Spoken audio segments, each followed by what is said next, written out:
The Logan Bowers. What's up, man? How are you, Josh? Good, man. Appreciate you coming on.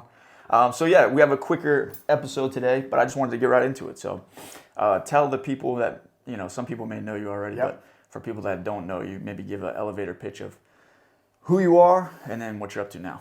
Cool. Yeah, Logan Bowers, born and raised in Lafayette, Louisiana. Have a wife, beautiful wife, 3 small kids, 6, 5, and almost 2.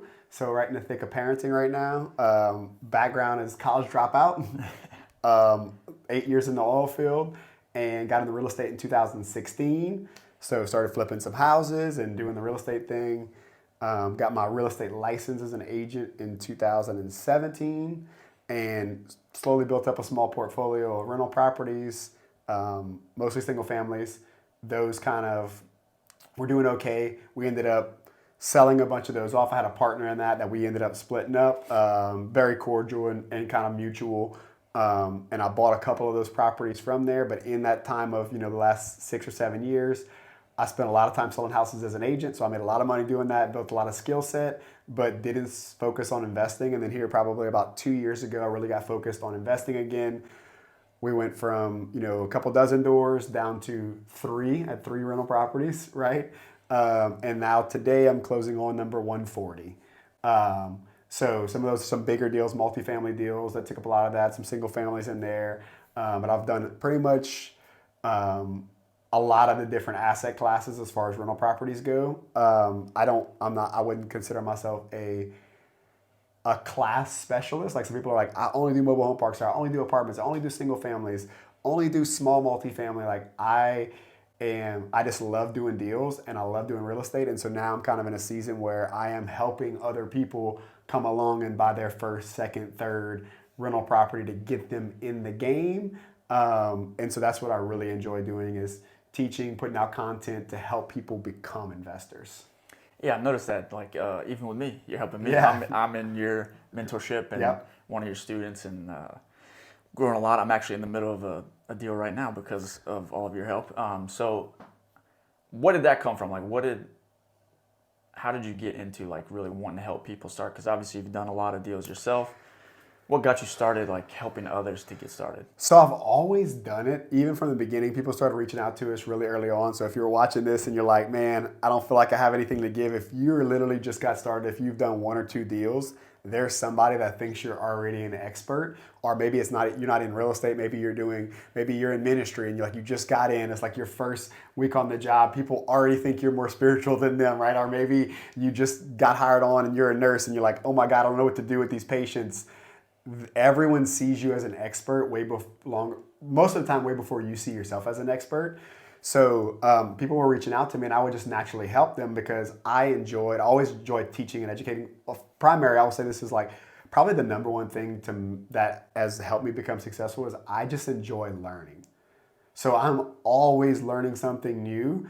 And so in that, I get excited about what I learn and then I want to go and share it with somebody else. So whether that's all the things I've learned, right? Crypto, or we're, shooting in my little home studio that I learned how to do on YouTube, basically, And so I learned a little bit, not enough to be like the top expert in the field, but I learned enough about one thing that I can teach other people. And so I just always enjoyed learning. And so in learning, when you enjoy learning, you start picking up the habits of the teachers and they're all teaching, right? And so I kind of just built that over time as the Rich Dad Poor Dad kind of started that for me. But then I was like, man, I really enjoy teaching people what I'm learning because I want them to win too, Oh, that's good. So it just kind of happened organically. I was doing it for many years, but I really just started focusing on it. Like, how can I get really good at this? Like, how can I get intentional about building a real program to really help people and not like where they have real buy-in and I have real buy-in and it's not kind of laid back with no accountability. It's a repeatable. That's right. More of a system, something that you can fit into your busy schedule.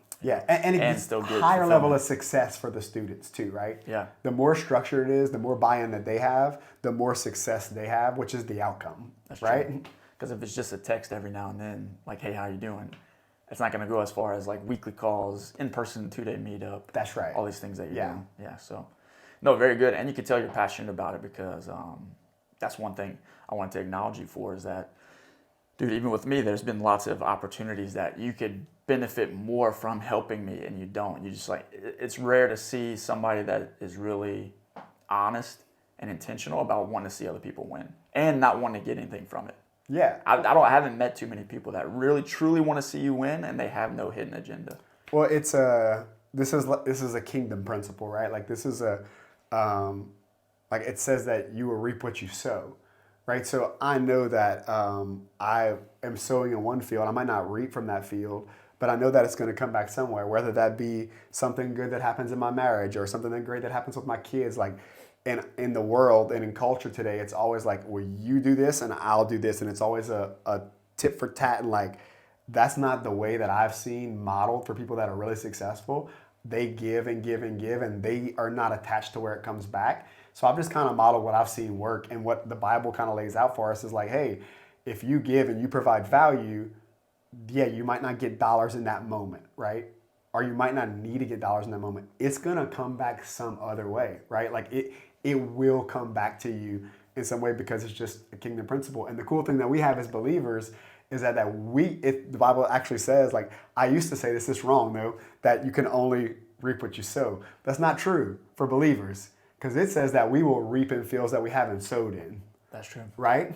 So we have an advantage, like I'll get to reap in fields that I didn't even plant the seeds in, right? So I'm just planting seeds for everybody else, right? Yeah. But somebody else is planting seeds for me. So that's kind of where that mentality came from. And again, that's changed a little bit for me here recently of like, oh no, we can actually reap where we haven't sowed. And like, that's okay. That's good too. Yeah. It's not always a direct correlation. That's exactly right. It's and that's much more. It's more complex than that. And I think that's where people get hung up is like, well, I did all the things you said, Logan, but I didn't have the result.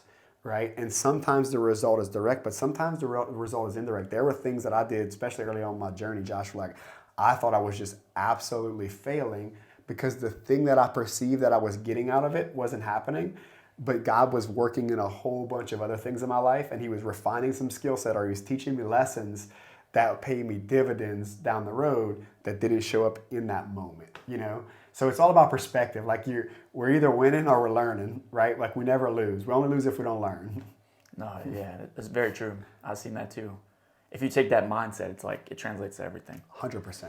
And I think, well, one thing I wanted to say about what you're saying, it reminds me that new term that I've been hearing, like Pace Morby talks about it, Yep. a go-giver. Yep. It's like you meet a lot of go-getters, but when you have that combination of a go-getter, but they're just a giving person, a go-giver, and you've seen it in his life, how it's showing up, like just being a go-giver for a long time, like how just things just return to you and you're like, I don't even deserve any of this. 100%. So I've definitely seen it being around people like you and in my own life trying to live that way. Because sometimes when you're in lack, you want to get selfish. 100%. And if you just keep giving, it's like, wow, the blessings can. It's hard. I'll give you a really tangible example of that. So the other day, like this was like really recently, a couple weeks ago. Hillary, if you're watching this, I love you.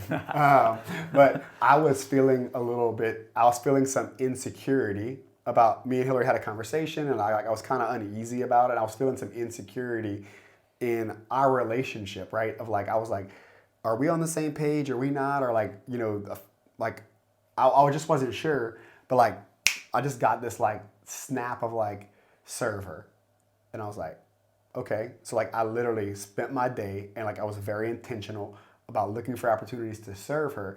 And as I served her, that doubt kind of went away, right? You cannot live in that lack and be ungrateful, because that's where like that lack and that you don't have gratitude in that moment. When you're serving and giving, you cannot be in lack in that moment. When you're doing those activities, when you're serving somebody else, you cannot be in that lack and scarcity mindset, because you're giving and that feels abundant. So it kind of, that's a trick for you guys out there. It's like a real practical hack. If you're feeling like there's lack, give what you're trying to get, right? And it doesn't make sense. And it doesn't feel like it in the moment. Like if you don't have money and I'm like, hey, give some of your money. If you feel like you don't have any time and I'm like, hey, give some of your time. Like you think you don't have, right? But the exact opposite happens. When you give it, you realize like, oh, I did have more than I thought. And that kind of changes and shifts your mindset. And it does it right away. Right away. Right so away. That what you see Pace modeling other people like of giving and serving, like you can't live in scarcity when you're serving other people. It's like true. it just, they don't exist together. And it's like that people want to give either give back to you or give to others right away too. 100%. When they get blessed by it, they're like, 100%. whoa. It's like you can. We're in a marriage small group right now. Yep. And we had it last night, and one of the guys was talking, or the wife was talking about William and Lizzie, Kenny's hat representative. He gave me this hat last night, but she was talking about how sometimes, you know, they may be in an argument, but he prays for her every night. That's a discipline that they're trying to put into effect in their marriage. And she was like, you can't be mad while you're praying for me. You know? No, it's like, it's try. And she was like, I can't be mad at him while he's praying for me. So it's like the same with giving. Like, I remember specific times in my own life where, like, I don't know who, I guess just being around church and getting that principle sewed into me, but like, I can remember specifically like a time where financial burden by my own poor decisions and financial stress. And I just remember being like, how are we going to make it? How are we going to pay this? Like, we got babies, we got this. And I remember being at Chipotle and just be like, no, this is not coming from a healthy place. Like, I don't need to be letting fear live my life. And I just bought there's a woman and her daughter, I bought their Chipotle. Come on. And I didn't have money, you know, Yeah, I didn't have much yeah. money. I thought I had lack, but right away I'm like, no, I have enough. I have plenty. I have enough. I can still bless people. I can still give. And it's like, it went away right away. The fear, the anxiety, the worry. I'm like, I just spent $25 that I didn't have, quote unquote. But so no, definitely can agree with what you said there. But something I wanted to ask too is you were talking about sometimes just doing and not seeing the result. And obviously that was a huge takeaway. But I've been obsessed with the principle of like delayed gratification recently. Just hearing the whole Moses talk and people like that. And the more successful people I meet, realizing it's like delayed gratification was a huge part of their journey and success. Could you speak on that topic a little bit? So, yes, I can. I could talk on anything basically, so delayed gratification. It's really hard when you're comfortable because what they're basically saying there is like you're going to have to be uncomfortable for a season, or things are going to have to be different than you thought they would be.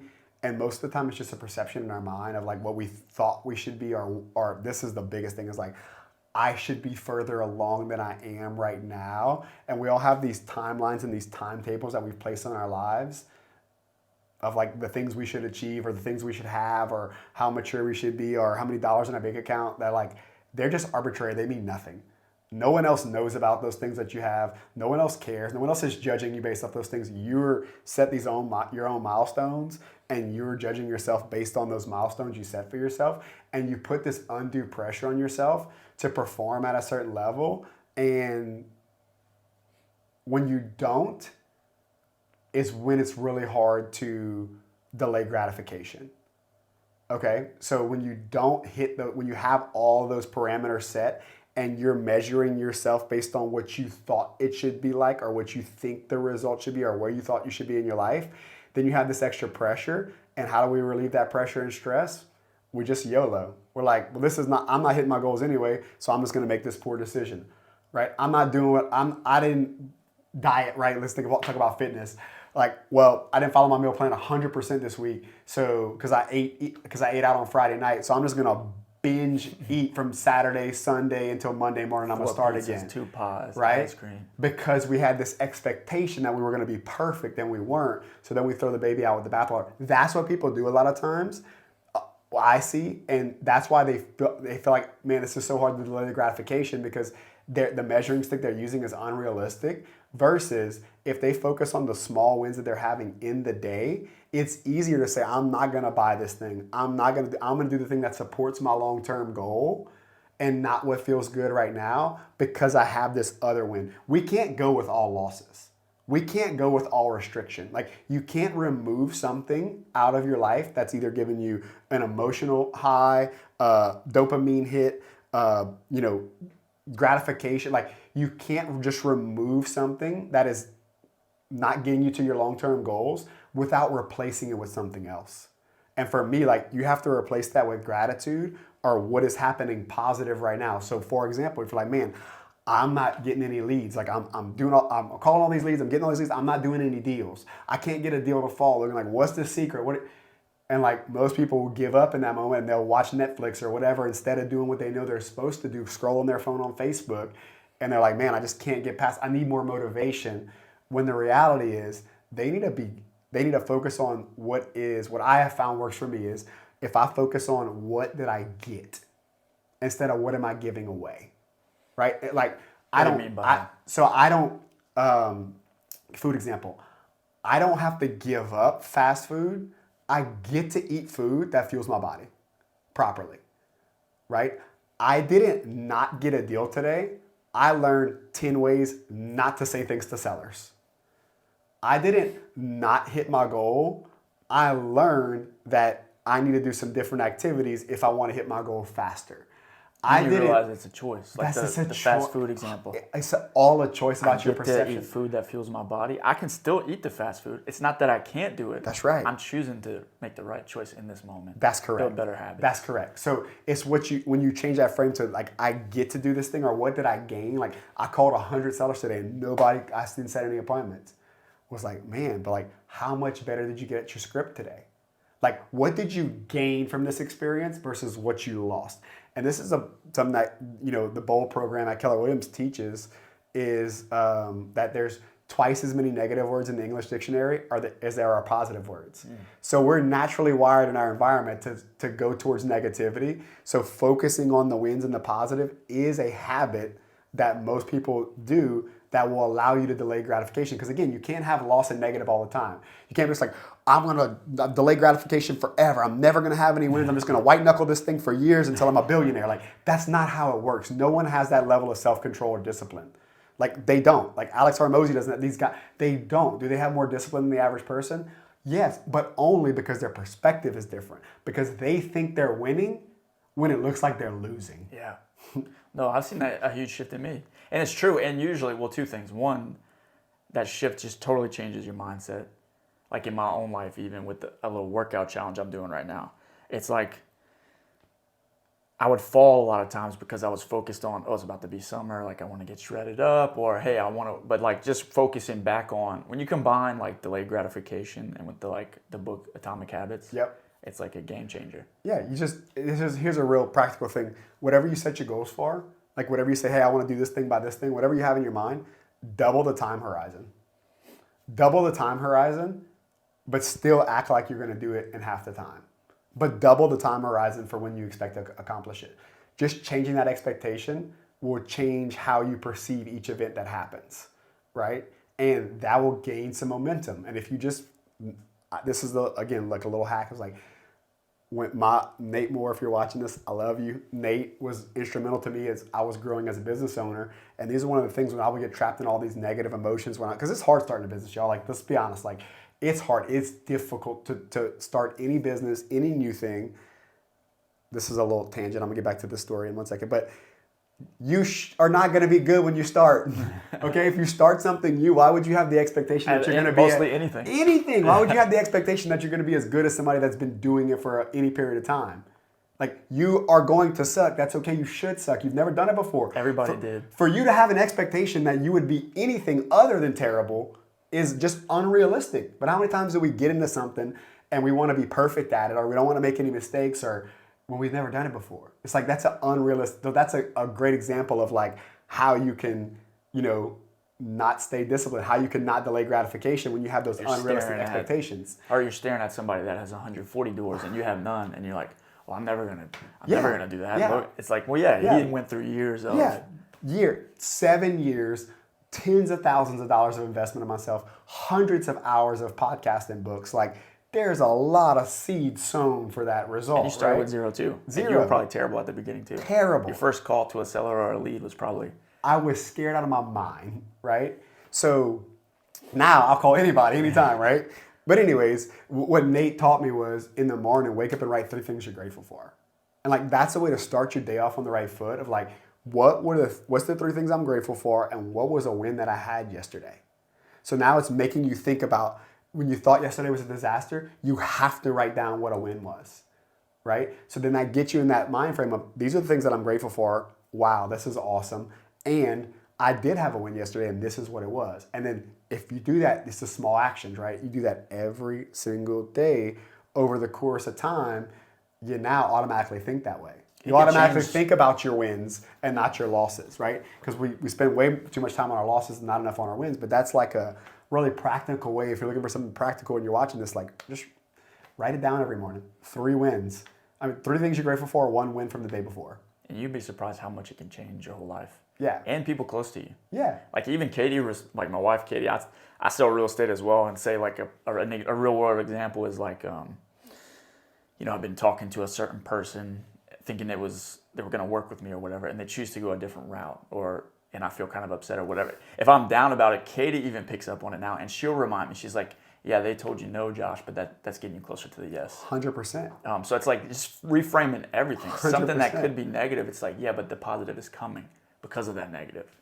And because usually it's like you said, you can't, like, not only can you not stay negative forever and stay disciplined in that way, but also you can't get only negative results forever. Like, you're going to get a win along the way. Got to. Like, especially if you're framing it as, dude, hey, I'm getting closer and closer to the win. This literally happens every single year in real estate. I literally see it and it's like, it blows my mind. Like, I've seen it so many times, but it's still fascinating to me that these seasoned agents are so focused on the market. They have superior skill sets, right?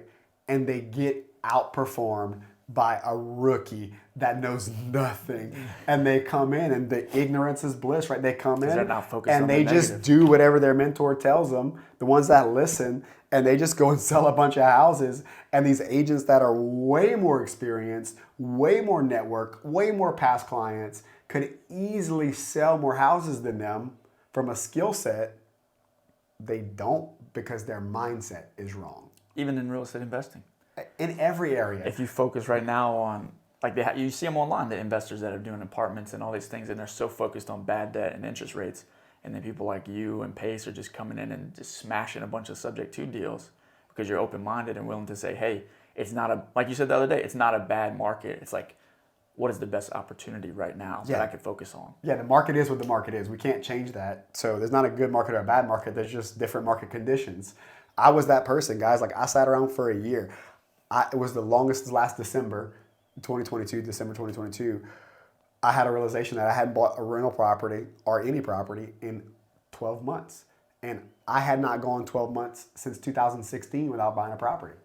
And I was telling myself the same stories that I was hearing.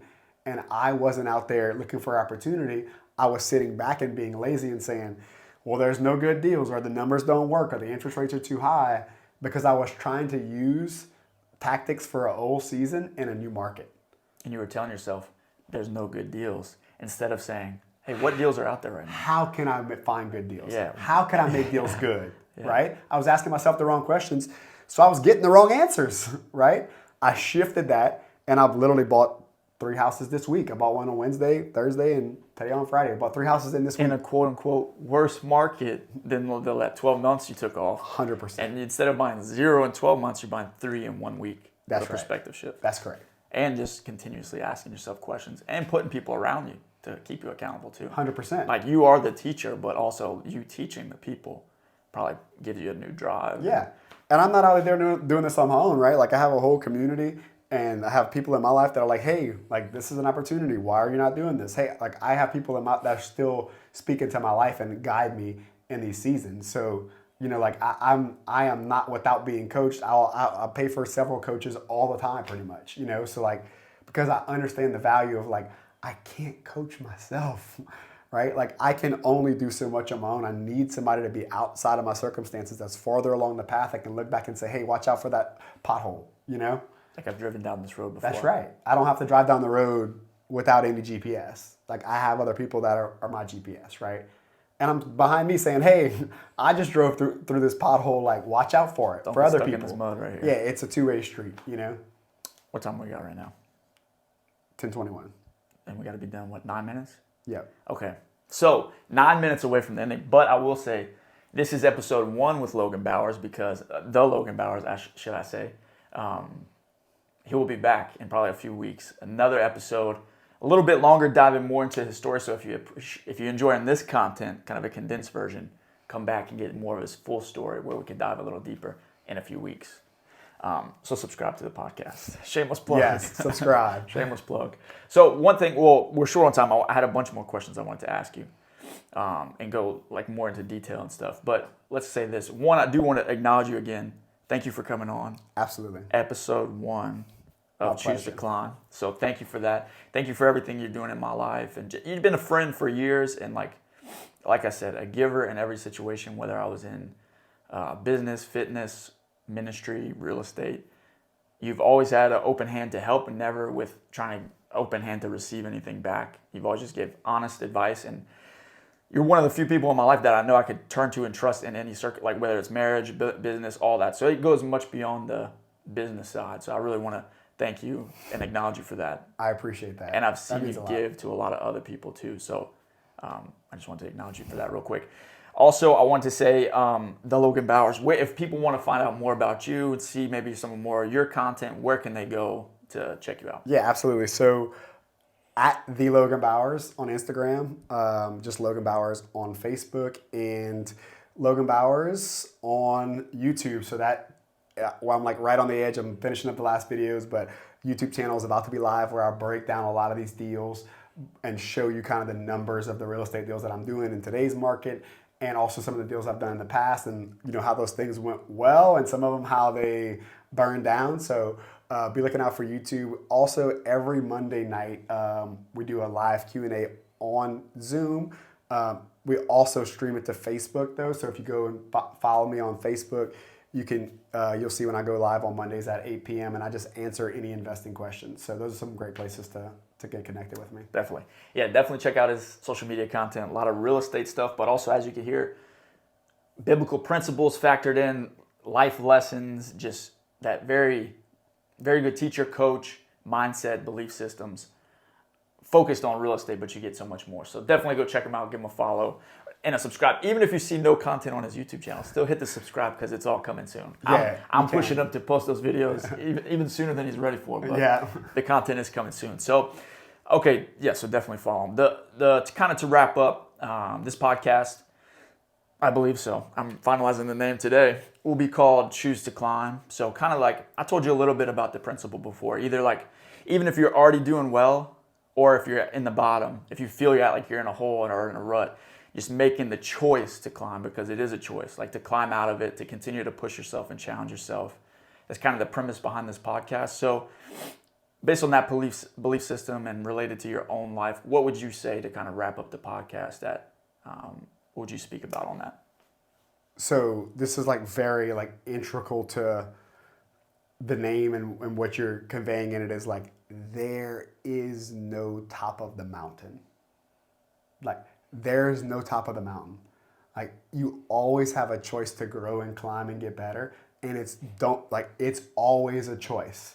If you look at people that are what you consider doing well and they've made it, they don't think that they've made it, because there's always a choice to climb. You always have another level that you can go to and choose to climb if you want, whether that's spiritually, in your marriage. Like there's all these different areas of our life, in your fitness and your finances. Like you always have to make the choice. But what I have perceived, and I used to think that way, is like that I'm going to get to this place where I'm financially free, or I'm time free, or I'm X, Y, and Z. I have the American dream, or I'm to this status, right, where that's enough.